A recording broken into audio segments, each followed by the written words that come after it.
Hello! Ito na nga yung part 2 ng unang gala namin dito sa California. So after namin kumain, kung nakita niyo yung unang video ko, hindi muna kami nag-grocery, pumunta muna kami dito sa may Burlington kasi magkatabi lang sila. Sa Burlington, naririnig ko lang dati to sa mga YouTubers, tapos nire-review nila yung mga nabibili nila doon. So ito nga ang bumungad sa amin, mga bags. At nung nakita ko tong mga bags na to, ang biglang naisip ko, negosyo. Kasi ito yung mga tinitingnan lang namin sa online before na ang mahal-mahal sa online pero pagdating dito napakamura. So naisip ko noong nasa Pilipinas pa ako, ang boss ko kasi noon may sideline siya na nagtitinda siya ng mga bags at mga pabango na pinapa-installment niya. Tapos binibenta niya ng original price, hindi yung sale price eh. Syempre doon lang naman ang kita. Ang Burlington para siyang Macy's, para siyang Marshalls, para siyang TJ Maxx na pero ang tingin ko parang mas low-end yung mga products nila dito, mas yung mumura lang na mga brands. At pag nakakita ako ng butterflies, kagaya niyan, ang dami kong nakitang butterflies, naalala ko ang aking kaibigan at kapitbahay sa Isla Bonita. At dahil nakikita ko na to, alam nyo ba, na feel ko na nasa Amerika na talaga ako. Kasi dati sa isla wala namang ganyan. So parang yung cravings ko na bumili, ay gusto kong ganyan. Parang nawala na kasi anytime pwede mo siyang puntahan, pwede mo siyang bilhin pagka meron ka ng pambili.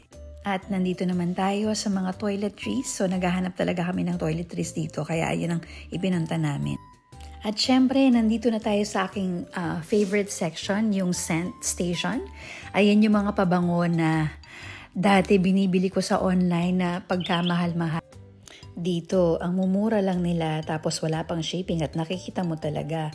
And then, pagka ayaw mo siya, kahit na nabuksan mo siya, pwede mo siyang ibalik. Yun ang kagandahan kapag sa store ka bumibili. Kahit din naman sa online, kaso mag-spend ka naman ng shipping fee pagka ibabalik mo yung item. Dito, lalakad lang kami para bumili niyan, pumunta dyan. Basta walking distance lang lahat or pwedeng mag-bus, pwedeng mag-Uber. Grabe, ang mumura talaga oh. Meron talaga akong gusto dyan yung Tommy Hilfiger, yung pinag-uusapan namin ng friend ko noon. Yung isang maliit niya, $14 lang siya. Tapos may discount pa yon pagdating mo sa may counter. So, abangan nyo guys yung YouTube channel ko, Oriental Princess Reviews. Alam nyo naman na yun ang ginagawa natin sa ating YouTube channel. Abangan nyo kung meron akong binili at re-reviewin na bagong pabango. Ito yung teenage cologne ko or hanggang college yata ginagamit ko yan kasi napanood ko yan kay Chris Aquino. Kahit naman hanggang ngayon, kaso wala na madalang sa atin sa Pilipinas. So, ayun na nga. Buti na lang nakita ko dito at yan na naman, isang butterfly na naman. Naalala ko na naman ang aking kapitbahay, my dear neighbor. At itong bata batutan na to kasama ko kahit na ganyan pa yan. Mukhang malaki lang pero andyan pa rin yung pagkabata niya dahil sa mga laruan.